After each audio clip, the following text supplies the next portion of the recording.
So apparently Snow White has finally crawled past the $200 million mark worldwide, and I'm using finally the same way I use it when my phone updates after ignoring it for half a year, with a mix of pity and disbelief.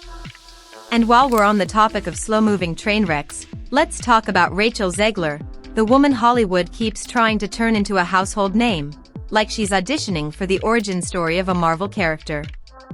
To be fair, that $200 million number is a little sketchy. Some sources claim it's more like $195 million.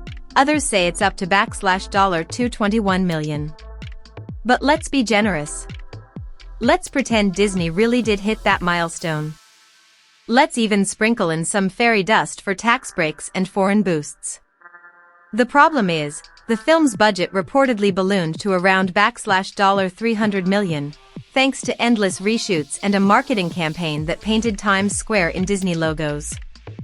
Even with the rosiest math, this is still a belly flop of epic proportions. And speaking of belly flops, Zegler's latest gig is her role in a stage production of Evita at the London Palladium. Huge venue. Big name show. This should be her time to shine.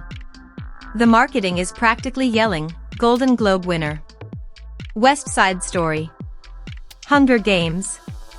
Like they're trying to manifest a star through sheer force of repetition.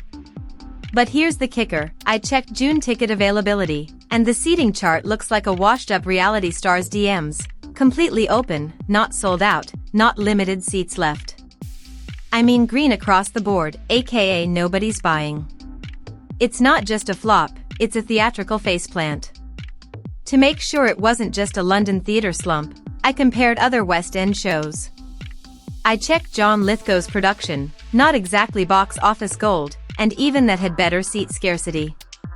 The contrast is like Coachella headliner versus random bar band, one draws a crowd, the other begs for it.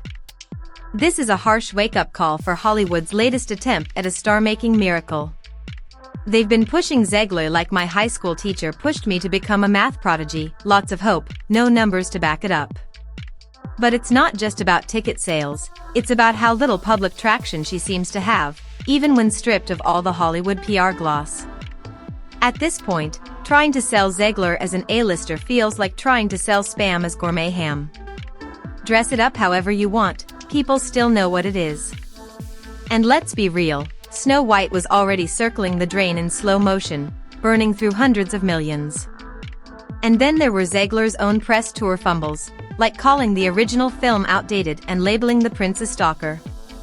Unsurprisingly, that didn't sit well with fans of the 1937 classic.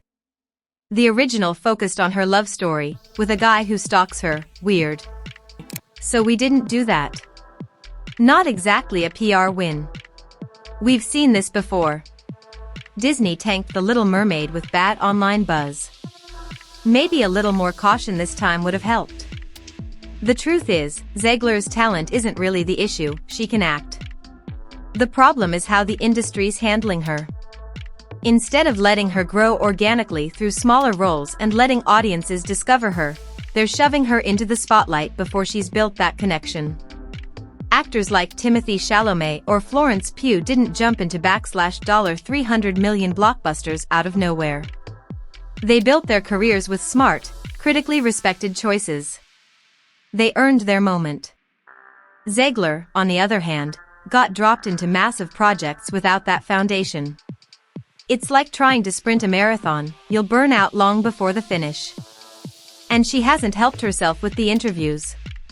Her comments about Snow White rubbed fans the wrong way, and they haven't forgotten. Add that to a stage show that can't fill a single row, and this feels less like a rough patch and more like a full-on PR crisis. This leaves her, and her team, facing some very awkward conversations. Right now, her career is teetering toward punchline status. If Hollywood were smart, big if, they'd scale things back, let her build momentum the right way with smaller, character-driven roles. Let the audience meet Rachel, not the marketing product. But odds are, they'll keep doubling down, just like they always do, hoping the next mega-budget gamble turns things around. It's the Hollywood version of throwing good money after bad. Here's some brutal math. For Evita to break even, producers need something like 60 to 70% capacity throughout its run.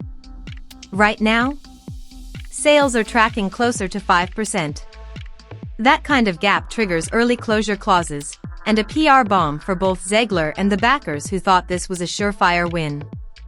Even if tourists suddenly flood in, they can't undo the damage of an opening weekend headline that reads "Entire balcony still empty."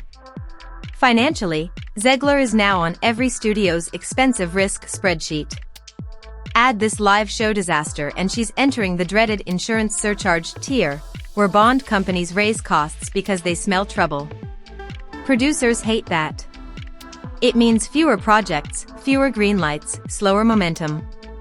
Brand-wise, the narrative isn't talented young performer finds her stride, it's industry-backed actress keeps bombing.